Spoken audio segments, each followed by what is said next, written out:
No, I did not wear my costume around my children. No. In fact, when I got there with the kids, when I picked them up after school and I brought them to my parents, that was the first question my mom asked was, "Oh, you're not wearing your costume that you had on your show this morning?" And I said, "Yeah, no, I don't." Funny joke. It was a good costume, but we're not gonna wear that one around the children. I don't. I've become a much better arbiter of what's appropriate in the last year or so. Also, it was very funny to have my parents pull me aside from the kids because they'll watch the show from time to time.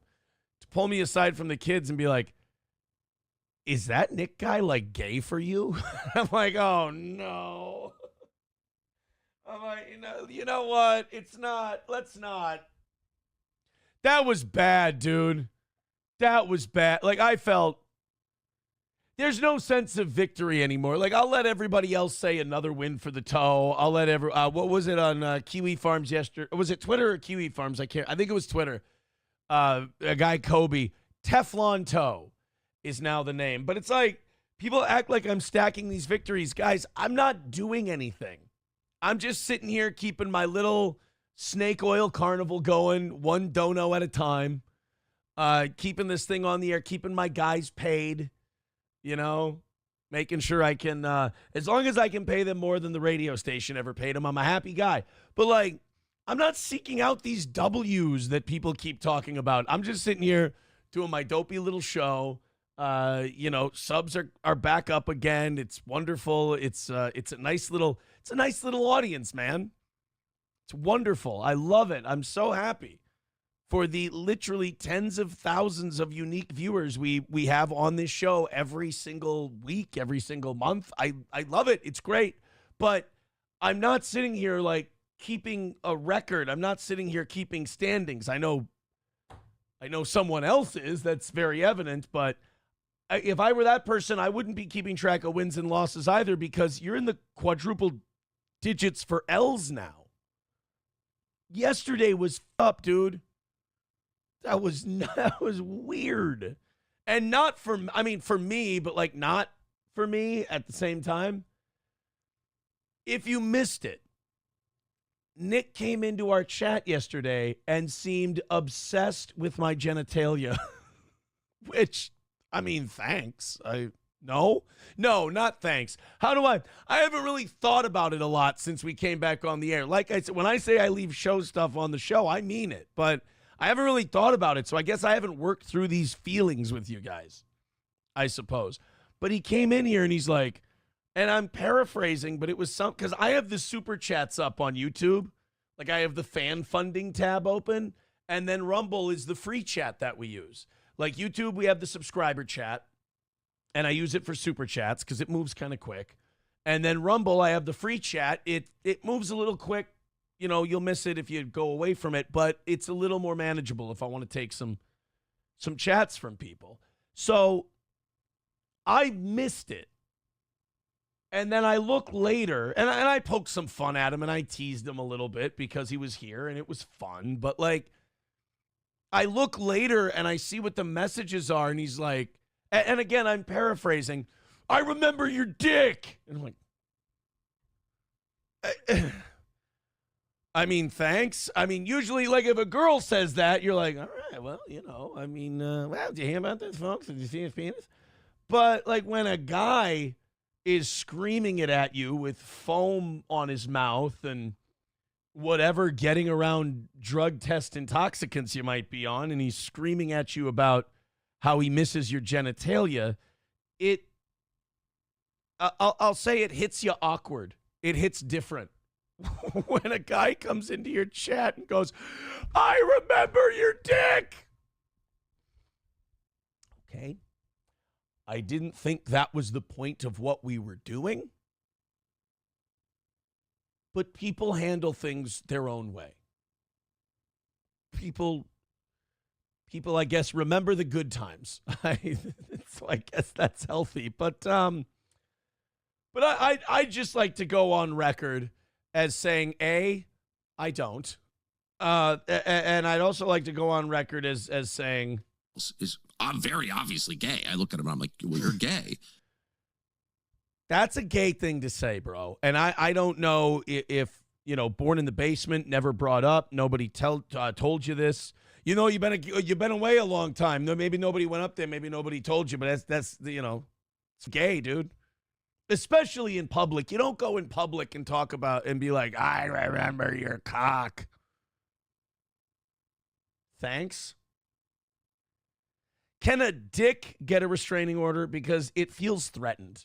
It feels like I sleep with a padlock on it now, actually, because now I'm worried that, I'll wake up in the morning and, somebody clearly, he misses it and he wants it as a souvenir. I don't. Let's just say 24 hours ago, I felt a lot safer about, falling asleep and my genitals being safe. That's all. So that was weird yesterday. The other thing that actually kind of made me feel a little sympathetic was just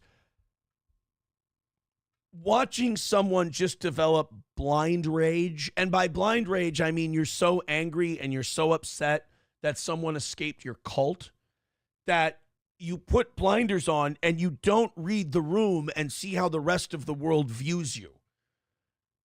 You just want to come in and you want to rage at that. You don't even want to hurt me. You just want me to see your impotent rage. Impotent, the key word. RugietteHealth.com. Or is it RugietteMen.com? Whatever it is, it's a high message and people shouldn't be taking it. It's a lot. It's too much. I'm not going to begrudge a guy if, he's out drinking one night and he's like, I had a lot of booze, maybe a Blue Chew or something. Like, what is that? Like, how much are those? Are like a tiny, they do the reads for him on podcasts. They're like 5 milligrams of whatever. But like 25 milligrams of shit, that's dead dick right there. Like, what I'm trying to say is don't go online and talk to people about another man's penis and think it's going to make you look good. Take off the rage blinders for a moment. Take those off. And like I said, read the room.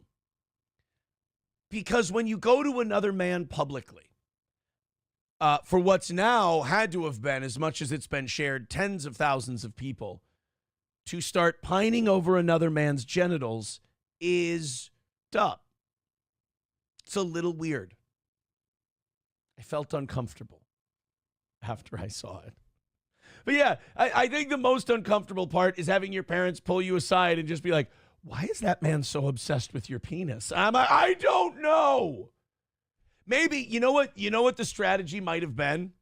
To make other people in my life, like by mentioning, like, I miss your dick, to make other people in my life go, you're gay, aren't you? And I'm like, no, I never, there was not a thing. And they're like, well, then why is he, obviously something had to, if he misses it that much, so maybe the whole design was put me on the back foot with my friends, family, and audience.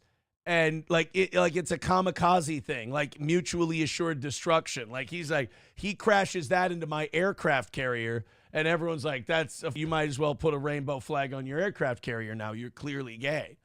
I'm like, no, I'm not gay. And they're like, I don't know. I'm very obviously gay. I look at him and I'm like, well, you're gay. So, look, TK Suso says Aaron has gay rage. See, I think that was the plan.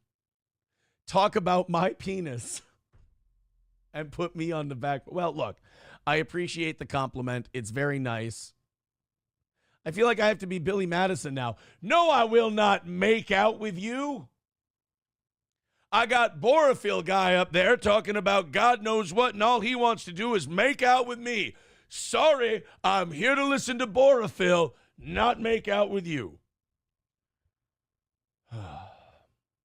So that was an odd thing to deal with. I think the only thing that helped therapeutically was watching the rest of the internet go, and I'm paraphrasing, that N-word gay. Cocktiff says, why are you in denial? Just say you're gay. Yeah, see, I think that might have been the strategy. The strategy might have been, Sure, I'm going to look like a cock-obsessed, addict retard. But this guy, they're going to think he's a homosexual. Joke's on you. I'm pretty sure the farms and everyone else just thinks I'm a homo. So I don't know. I don't know if it's as far of a fall reputation-wise as one might think. You don't do that and expect people to think you're good. You don't come in and go, you literally come in and go, I remember your dick. Dude, I know I'm joking around, but that doesn't hurt me. That hurts you. You look like a but oh well. Anders says, everyone already thought you both were gay. Nick is just confirming the gayness. Actually, yesterday, I was getting a little dizzy on account of the gayness. There was a Kiwi Farms post yesterday. I laughed so hard. I saw that Nick was in a tweet spiral with Sean yesterday because Sean said something very accurate about me and my life. And Nick was a little panicked over it, you could tell. But somebody did say, in regards to the gay thing, Nick said, he reads my Kiwi Farms thread and then jacks off after. I'm not joking. And I'm like, bro, I read your Kiwi Farms thread because it's hilarious. It is. It's an easy way to kill 2 minutes. You're just you're waiting for something to load. You're like, check that out. Why not? Why not?